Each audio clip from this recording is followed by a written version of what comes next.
Hello student, welcome to my Geetanjali YouTube channel. मैं मनोज कुमार वर्मा। आप सबों के बीच आज का जो लेक्चर होगा वो काफी ज्यादा महत्वपूर्ण होगा। इसके लिए एक मोटिवेशनल शब्द करें, आप लोग सुनिएगा क्या करें। हर कामयाबी पर तुम्हारा नाम होगा, हर कामयाबी पर तुम्हारा नाम होगा, तुम्हारे हर कदम पर दुनिया का सलाम होगा, तुम्हारे हर कदम पर दुनिया का सलाम होगा। डटकर करना सामना तुम मुश्किलों का, डटकर करना सामना तुम मुश्किलों का एक दिन वक्त भी तुम्हारा गुलाम होगा, एक दिन वक्त भी तुम्हारा क्या होगा, गुलाम होगा। यदि आप कठिन परिस्थिति में यदि आप संघर्ष करते हैं तो आप एक दिन अपने मुकाम को प्राप्त कर सकते हैं। चलिए आज के टॉपिक्स की तरफ हम बढ़ेंगे। टॉपिक से बहुत रोचक है, समझना है कि विद्युत द्विध्रुव के कारण निरीक्षीय रेखा को हम लोग लंबवत अक्ष कहते हैं। लंबवत अक्ष के कारण विद्युत क्षेत्र की तीव्रता का व्यंजक देखेंगे, जो कि काफी परीक्षा के दृष्टिकोण से काफी ज्यादा महत्वपूर्ण रहता है। तो आप लोग इस क्वेश्चन को ध्यान से देखिएगा। हो सकता है 2022 का जो एग्जाम होगा उसमें यह क्वेश्चन पूछ सकता है या 5 मार्क में पूछा जाता है। इसके लिए आप मेरे साथ बने रहें। तो आप है यह हमेशा कठिन संघर्ष कीजिए, कठिन मेहनत कीजिए। मेहनत कीजिएगा तभी आपको फल की प्राप्ति हो सकती है। यदि आप मेहनत नहीं कीजिएगा तो आपको फल की प्राप्ति नहीं हो सकती। चलिए आज का हम लोग टॉपिक्स की तरफ बढ़ेंगे। आज का टॉपिक्स क्या कह रहा है, इस चीज को हम लोग देखने का क्या करेंगे, प्रयास करेंगे। तो चलिए आज का टॉपिक्स है निरीक्षीय रेखा के कारण विद्युत क्षेत्र की तीव्रता का व्यंजक देखेंगे। तो हम लोग यहाँ पे क्वेश्चन रिप्रेजेंट कर रहे हैं, ध्यान दीजिएगा। तो किसी विद्युत द्विध्रुव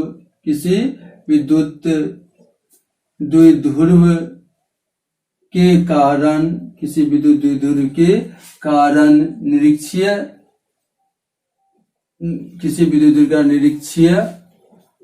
अक्ष के किसी विद्युत द्विध्रुव के कारण निरीक्षीय अक्ष के किसी बिंदु पर परिणामी विद्युत क्षेत्र की तीव्रता का व्यंजक प्राप्त करें। देखिए क्वेश्चन क्या कर रहा है, किसी विद्युत द्विध्रुव के कारण, जो कोई विद्युत द्विध्रुव हो, विद्युत द्विध्रुव के कारण निरीक्षीय रेखा को हम लोग लंबवत अक्ष भी कहते हैं। निरीक्षीय रेखा के किसी बिंदु पर परिणामी विद्युत क्षेत्र की तीव्रता का व्यंजक कर रहा है। तो चलिए एक हम लोग पहले करा विद्युत द्विध्रुव। तो विद्युत द्विध्रुव किसे कहते हैं, तो यह समझना है कि विद्युत द्विध्रुव तो हम इससे पहले पिछले लेक्चर में हम पढ़ा चुके हैं। मतलब समान परिमाण एवं विपरीत प्रकृति के दो आवेश यदि अल्प दूरी पर स्थित हो, मतलब बहुत कम दूरी पर स्थित हो, तब इस निकाय को क्या कहते हैं, विद्युत द्विध्रुव कहते हैं। तो मान लेते हैं कि एक यहाँ पे माइनस चार्ज है और यहाँ पे क्या है, प्लस चार्ज है। इसकी मिड पॉइंट क्या है, तो 0 है। और यहाँ से इसकी लंबाई L है और इसकी लंबाई कितना है, L है। यह A है, यह क्या है, B है। तो मान लेंगे, माना कि AB एक विद्युत द्विध्रुव है जिस पर आवेश क्रमशः -Q और +Q है। विद्युत द्विध्रुव के मध्य बिंदु O से, यह विद्युत द्विध्रुव के मध्य बिंदु O से मान लेते हैं कि r दूरी पर P एक बिंदु है। तो विद्युत द्विध्रुव के मध्य बिंदु O से r दूरी पर P क्या है, बिंदु है। अब P एक बिंदु है तो P बिंदु पर क्या होगा, जांच धन आवेश होगा। तो अब देखिए यह जांच धन आवेश, या पॉजिटिव या निगेटिव, तो पॉजिटिव निगेटिव एक दूसरे क्या करेंगे, खींचेगा तो इसकी तरफ बन जाएगा। अब यह पॉजिटिव, तो पॉजिटिव के बीच में जानते हैं क्या होता है, रिपल्सन होता है। तो अब देखिए यह पॉजिटिव जो है अब क्या कर रहा है, तो यह पॉजिटिव जो है ये इसको क्या करेगा, उस तरफ रिपल्सन करेगा। अब देखिए यह पहला आवेश कारण विद्युत क्षेत्र की तीव्रता को मान लेते हैं E1 और दूसरा आवेश कारण विद्युत क्षेत्र की तीव्रता क्या मान लेंगे, E2 मान लेते हैं। और परिणामी जो है यह विद्युत क्षेत्र की तीव्रता को मान लेते हैं हम लोग, यह परिणामी विद्युत क्षेत्र की तीव्रता जो है यह मान लेंगे E। अब देखिए यह एंगल है यह थीटा। अब देखिए यहाँ से एंगल मान लेते हैं थीटा। अब यह क्या होगा, थीटा, तो संगत कोण से यह क्या हो जाएगा, थीटा। कहने का मतलब यहाँ के E1 और E2 के बीच में टोटल एंगल कितना है, 2 थीटा है।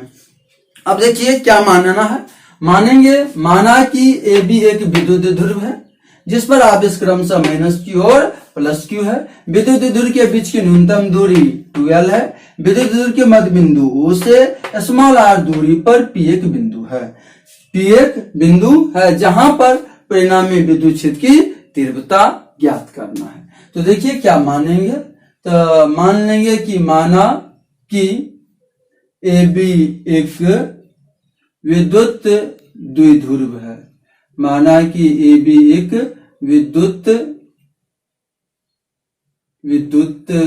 द्विध्रुव है जिस पर आवेश क्रमशः +q एवं -q है। तो जिस पर आवेश क्रमशः क्या है, +q एवं -q है, जिसके बीच की न्यूनतम दूरी 2l है। तो विद्युत ध्रुव के बीच की न्यूनतम दूरी कितना l है, 2l है। विद्युत द्विध्रुव के मध्य बिंदु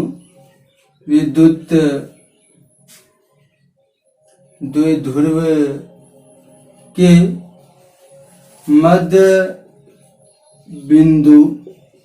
मध्य बिंदु O से r दूरी पर P एक बिंदु है। तो मध्य बिंदु O से r दूरी पर P एक क्या है, बिंदु है जहां विद्युत द्विध्रुव के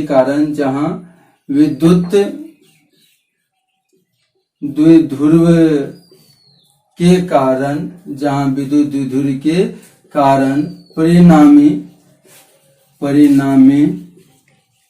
विद्युत क्षेत्र की तीव्रता ज्ञात करना है।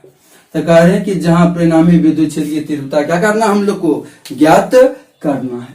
तो देखिए क्या मान लिए, एक बार फिगर को समझ रहे हैं। तो मान लेंगे माना कि ए बी एक विद्युत द्विध्रुव है जिस पर आवेश क्रमशः -q और +q है। विद्युत द्विध्रुव के बीच की न्यूनतम दूरी 2l है, ये l + l क्या होगा, 2l है। विद्युत द्विध्रुव के मध्य बिंदु O से r दूरी पर P एक बिंदु है जहां पर परिणामी विद्युत क्षेत्र की तीव्रता ज्ञात करना है। अब देखिए यहाँ पे यह लंब जो है तो 90 एंगल होगा। तो हमको आधार पता है, लंब पता है, तो यहाँ से हम लोग निकाल लेते हैं कर्ण।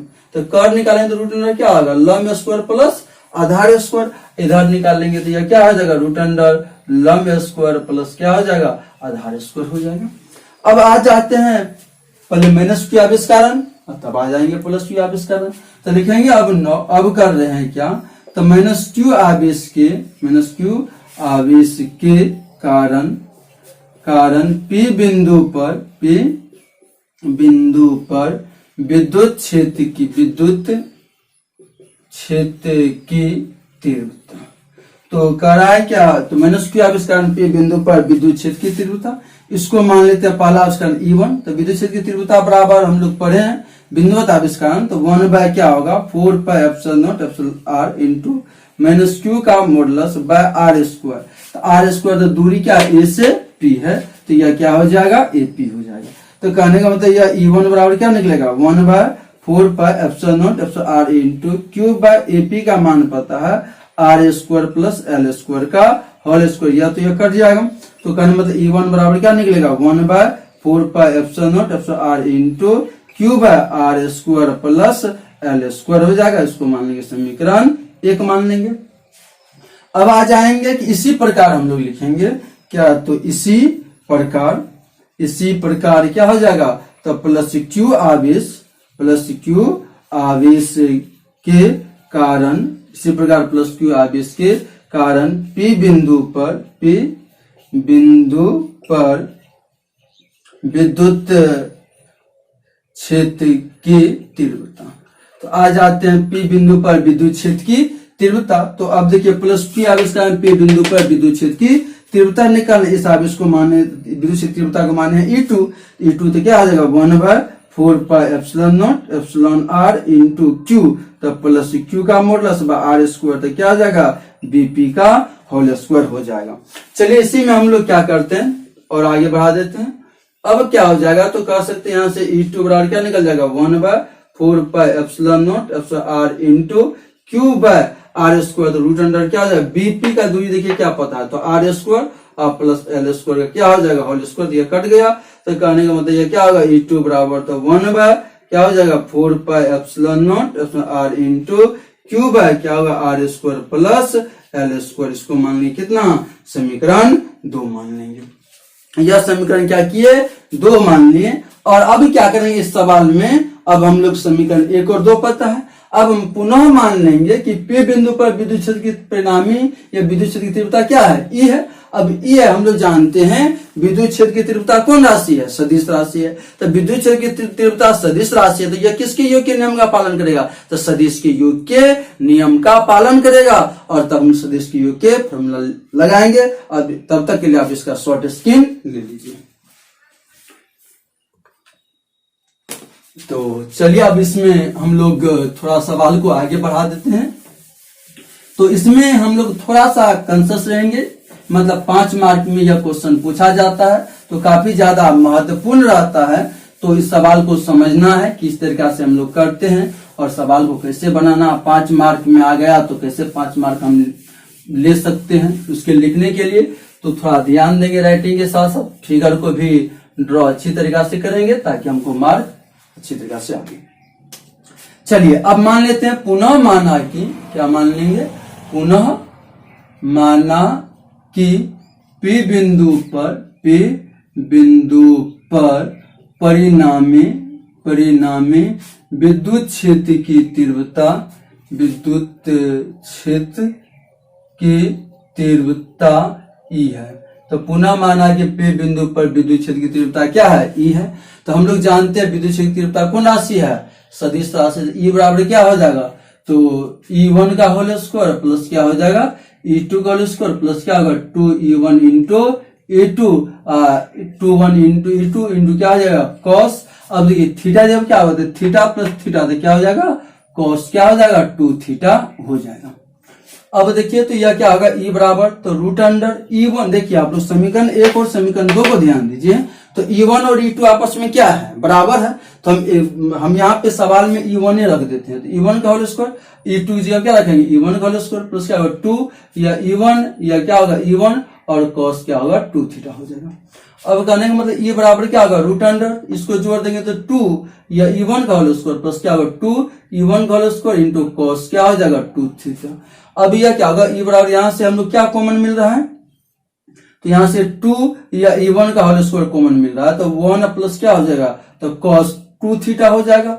अब यह क्या होगा तो E बराबर रूट अंडर क्या हो जाएगा तो 2 या E1 का whole square into 1 plus cos 2 theta जो है यह फॉर्मूला क्या होता है 2 cos स्क्वायर थीटा। साइड में लिख लेंगे 1 प्लस cos 2 थीटा जो है यह 2 cos स्क्वायर थीटा क्या होता है बराबर होता है। अब 2 यहाँ पे तो क्या आ जाएगा तो ये 2 निकल जाएगा 4 का फॉर्मूला 2 E1 का होल स्क्वायर है तो E1 निकलेगा और यह cos स्क्वायर है तो क्या निकल जाएगा cos थीटा निकल जाएगा। इसी में हम लोग क्या करते हैं अब तो समीकरण को मान तो हम लोग को पता ही है। अब इसमें हम थोड़ा सा सवाल को क्या करते हैं आगे बढ़ा देते हैं। सवाल को आगे बढ़ा देंगे तो यह क्या हो जाएगा काफी अच्छी तरीके से बन जाएगा हम लोग को और इसमें कहीं हम लोग को दिक्कत नहीं होगा। दिक्कत होगा तो फिर से इसको हम क्या करेंगे वीडियो को फिर से देखेंगे या समझ में नहीं आए तो कमेंट्स कीजिएगा तो इसी पे हम दूसरा वीडियो बना के फिर से अपलोड कर देंगे।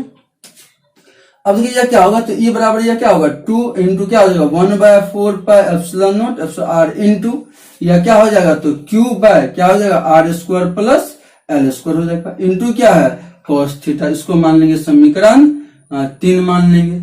अब समीकरण 3 मान लिए अब आ जाते हैं तो लिखते हैं फ्रॉम ट्रायंगल। अब आ जाते हैं फ्रॉम या ट्रायंगल। अब हमको चाहिए cos थीटा तो cos थीटा का हमको फ्रॉम cos तो देखिए cos निकालने के लिए आप ट्रायंगल तो यह लगा सकते हैं A या PO या नहीं तो BOP किसी में से आप निकाल सकते हैं। तो यहाँ हम फ्रॉम ट्रायंगल ले लेते हैं कौन चीज तो AOP तो AOP तो फ्रॉम ट्रायंगल AOP आ गए तो फ्रॉम ट्रायंगल क्या हो A या OP में आ गए तो ये cos थीटा यहाँ से निकाल लेंगे cos तो cos बराबर होता है आधार तो इसके सामने हो जाएगा लंब तो आधार का मान क्या हो जाएगा L और रूट अंडर क्या हो जाएगा। अब होता है कि कर्ण तो लंब बाय कर्ण तो कर्ण का मान क्या पता है root under r square plus L square, इसको मान लेंगे समीकरण 4। अब क्या करेंगे, समीकरण 3 का मान समीकरण 4 में देने पर क्या लिखेंगे, समीकरण 3 में समीकरण 4 का मान देने पर, तो समीकरण 3 में क्या करेंगे,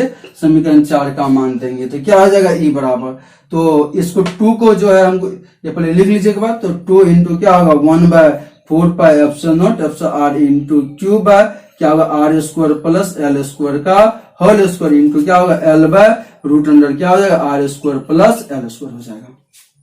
अब देखिए यह क्या हो जाएगा, तो ई बराबर क्या हो जाएगा, 2 को उधर लेके चले जाएंगे तो यह हो जाएगा 1/4 pi epsilon naught epsilon R into 2l into Q लिख लेते हैं। अब समझ लीजिए, इसको हम एक बार समझा देते हैं, ध्यान दीजिएगा आप लोग यह किस तरीका से लिखा हुआ है। चलिए यहाँ पे यहाँ स्क्वायर नहीं हो गया, स्क्वायर रूट कट गया होगा तो यहाँ पे स्क्वायर नहीं था। चलिए अब इसमें देखिए यह मान लेते हुए एक्स है, एगो समझ लीजिए रूट क्या है एक्स है, तो एक्स गुना क्या होगा रूट एक्स का मतलब 1/2, तो यह इसको जो इसका पावर 1 तो जोड़ेंगे, आधार सेम है, बेस से जब सेम हो तो पावर जुड़ता है, तो 1 प्लस क्या होगा 1/2, एलसीएम लेंगे तो यह हो जाएगा 2, तो 2 प्लस 1 तो एक्स पावर कितना होगा 3/2। अब देखिए तो इसको यदि इसको हम लोग जोड़ दे तो क्या लिख सकते हैं, R square plus L square का यह 3 क्या लिख सकते हैं 2 लिख सकते हैं। अब इसमें क्या करना है, अब 2l गुना क्यू किसके बराबर होता है, तो विद्युत ध्रुव आघूर्ण में पढ़े थे वह क्या होता है पी के बराबर होता है। अब देखिए यह क्या हो जाएगा, तो अब हो जाएगा ई बराबर क्या निकल जाएगा, तो 1/4 pi epsilon naught epsilon R into यह क्या होगा 2l गुना क्यू, तो क्या होता है पी, अब क्या हो जाएगा R square plus L square का यह पावर क्या होगा 3/2 हो जाएगा। यहाँ पे मान लेंगे यदि मतलब क्या आर बहुत बहुत बड़ा हो एल से, क्या मान लेंगे आर बहुत बहुत बड़ा हो एल से, तब क्या हो जाएगा, तो एल स्क्वायर अप्रोक्स किसके बराबर 0 के बराबर, तो क्या हो जाएगा ई बराबर तो 1/4 pi epsilon naught epsilon R into P by क्या होगा आर स्क्वायर प्लस 0 का यह 3/2 हो जाएगा। तो कहने मतलब ई बराबर क्या निकलेगा 1/4 pi epsilon naught epsilon R into P by R square का होल के बराबर क्या 2 आर कट जाएगा, तो ई बराबर क्या निकल जाएगा 1/4 pi epsilon naught epsilon R into क्या निकलेगा पी बाय आर क्यूब निकल जाएगा। यही हमको क्या था एक्सप्रेशन था लाने के लिए। तो यह क्या था, तो यह 5 मार्क में पूछता है, काफी ज्यादा क्या रहता है महत्वपूर्ण रहता है। इस कारण इस चीज को आप लोग देखिए समझिए। इसी को लिख सकते हैं हम लोग ई वाई मतलब हो गया लंबवत अक्ष के कारण, तो लंबवत अक्ष के कारण जो है यहाँ से यह टर्म क्या होता है कांस्टेंट, तो हम लोग ई वाई समानुपाती क्या लिख सकते हैं 1/r³। इसको भी आप लोग क्या कीजिएगा ऑब्जेक्टिव के लिए याद रखिएगा। यह क्या है, तो परीक्षा दृष्टिकोण से यह काफी ज्यादा महत्वपूर्ण है।